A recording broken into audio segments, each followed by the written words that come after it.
Let's get salty!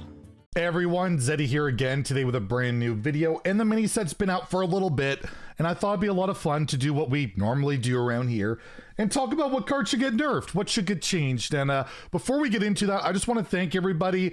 You guys keep supporting the channel in incredible ways.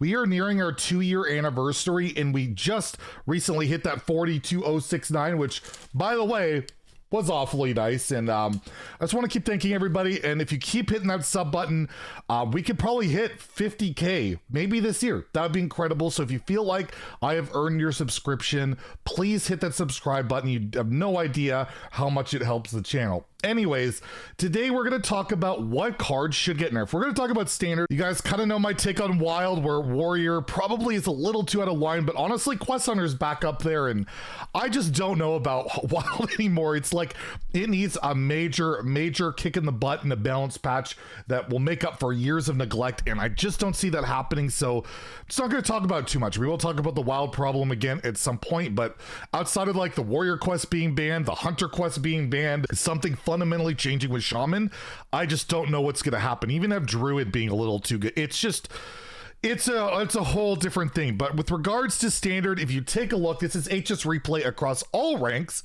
It actually looks pretty reasonable. You have all 10 classes within what, 10% of each other. Warlock actually pretty low. It turns out the Demon Sea doesn't keep up with Kazakhstan so well, but almost every class is doing relatively well. Nothing seems completely out of line. And we take a look at the meta at top 1000 legend, you can see that it is a whole whack of stuff. There is nothing that is too crazy outlier, right? It's all aggro for the most part and burn. Yeah, Beast Druid, aggro Shadow Priest, and Burn Shaman. Yeah, them at the top of the ranks. This is top 1000 legend, and I like to use this as my basis because these are the best decks being played by the best players, so you have kind of the best idea of how they're being used. And then you have like Scam Druid and Spell Druid. Spell Druid is basically Kazakhstan Druid, and while Kazakhstan is one of the cards we'll probably talk about in a second about possible nerfs. And then you have Poison Rogue is still up there, Aggro Druid, Buff Paladin. So what you're seeing here basically is the Kazakhstan deck that's popular, Spell Druid, and all the other aggro decks trying to beat it, because you basically, well, you can't really beat Kazakhstan in the late game, especially when they're playing it on turns 4, 5, and 6 or whatever. But you also have Control Warrior being in the top tier 2 for the first time in forever because it has a good win condition in Kazakhstan. That's in there. And we got Quest Rogue, Boulder OTK Shaman, LTK Warlock, and you just see there is a huge spectrum of decks, including Control. We actually have a Control deck. Control Priest still struggling even with Kazakhstan, but yeah, you see a pretty, honestly, the most diverse meta we've seen in a while. Honestly, it's not dominated by quest decks. It's not even dominated by OTK decks, but it is dominated by hyper aggro versus Kazakhstan. So what are we going to nerf? What would I suggest to nerf? And well, if you take a look at the top cards currently in standard, we're looking at standard, we're looking at top 1000 legend, we're looking at Cincinnati Lair, and we can look at Mulligan win rate for an example. You have Void Touch Detonant, 65% win rate when kept in the Mulligan. Wildpaw Cavern, you got Swine Tusk Shank, the Weapon and Weapon Rogue, you got the early SI card, you got the Director High Roll, and you got Guff. These are kind of the top 6 here, and they're all above 60% in the Mulligan win rate, and then you have, you know, the usual stuff. But is that really that out of line? I'd say the closest is Void Touch Detonant. But again, it's an aggro deck. You can counter it with Control. It's not really that difficult. Wildpaw Cavern is more of a problem of when it gets Lightning Bloomed. And the same goes for even Wildheart Guff if you ramp it out early and all of that. And so you look at these Mulligan win rate cards. Okay, not too big of outliers. It's actually not that bad. Your early game cards have high Mulligan win rates. It makes sense. Guff is probably the biggest exception to that, being 5 mana. But again, we'll talk about that in a second, why I think that is also not the greatest indicator. And then if you just look at, let's say, deck win rate, the highest we have is a 60% with Landslide. Are we nerfing Landslide or Frostbite? Probably not. So what cards are we going to nerf? My answer to that question is none. I honestly don't think standard should see any cards nerfed right now. That includes Kazakhstan. Kazakhstan would be probably my one exception to the rule. If there was a nerf to happen to it right now, today, I would just like to see it say you've played a dragon this game. That's it. That you can't just play it as your first dragon. You have to play it one dragon, just so you can't hyper cheese it out. That's it. That'd be my one condition on it.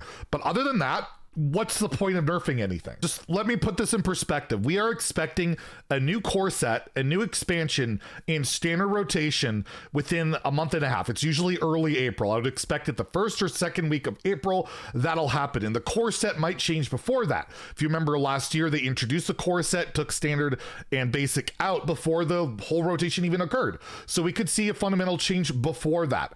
And I'll go over some key examples as to why I think we should just let things ride out. This meta is more diverse than it's been in a while. The Kazakhstan cheese is stupid. That's why I would be okay with the Kazakhstan change.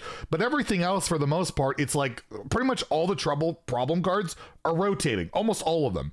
One I hear all the time is Guff. Guff is a card that I have people Zeddy. Guff is too good. It's too good. It's too good. And you guys know, I'm pretty biased towards this. I love Guff. I think it's one of the coolest cards they have made in recent times. It is super fun to play. It is late game based. You're trying to get to 20 mana. The problem is it comes down on turns 2 and 3 because you have 4 copies of Lightning Bloom in your deck right now. Lightning Bloom lets you play this out so early all the time. And you ask, what do you mean 4 copies? Well, you have Resizing Pouch. Resizing Pouch, when you're on 1 mana, almost always gives you Bloom. Sometimes you don't get it. Sometimes you get Innervator Pounce or, you know, the Desk Imp or whatever. But at the end of the day, you have a very consistent way of, if you have Guff in your opener, you're probably going to play it before turns 3 or turns 4, right?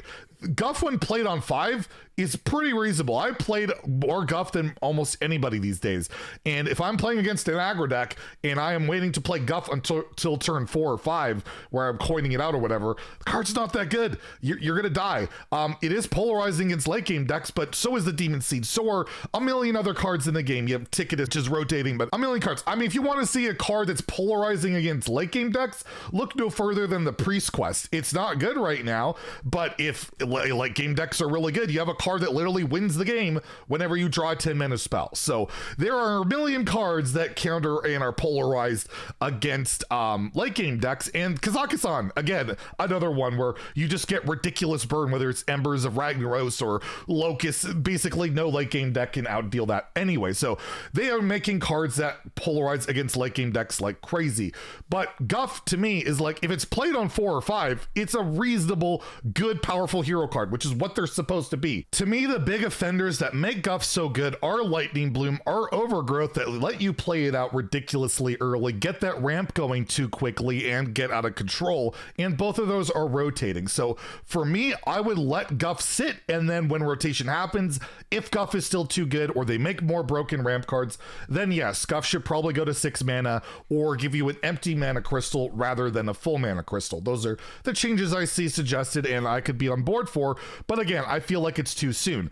And if you're looking at a like Weapon Rogue, for example, I hate the deck. I think it's really frustrating that all it does is hit you in the face. It's really not interactive. It's frustrating.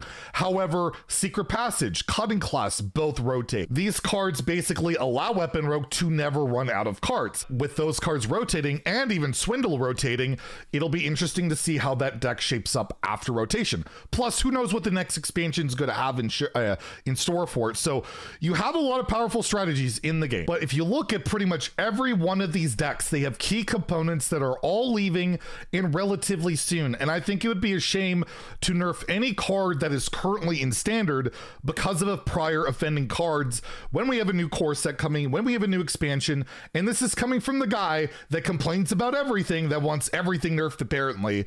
I personally don't think anything should get nerfed right now other than the asterisk of Kazakhstan because, well, hyper ramping it out is a bit silly and that could change. So I'd like to hear what you guys have to say in the comments below. If I'm totally off base with this, would you nerf everything? Would you nerf a bunch of stuff? Would you just nerf a few things?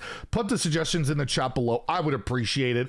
And if you enjoy the video, please like and subscribe. Have a great day and stay salty, my friends.